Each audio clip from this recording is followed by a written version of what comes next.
मी धम्मदर्शी प्राचार्य NK सावळे बहुजन बांधवांनो आपणा सर्वांना क्रांतिकारी जय भीम, जय शिवराय, जय संविधान।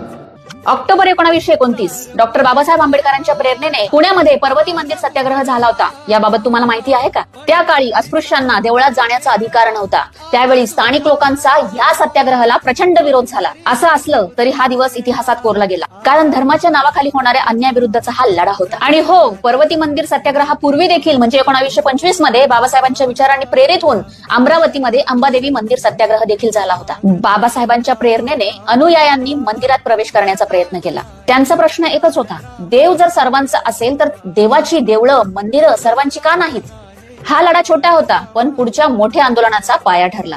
आणि मग आला 1930 काळाराम मंदिर प्रवेश सत्याग्रह। बाबासाहेब स्वतः हजारो लोकांसमोर मंदिरासमोर उभे राहिले आणि ठामपणे म्हणाले, आम्हाला देव नको, आम्हाला समानता हवी। हा संघर्ष 3 वर्ष चालला। मंदिराचे दरवाजे उघडले नाहीतच, पण माणसाच्या स्वाभिमानाचे दरवाजे कायम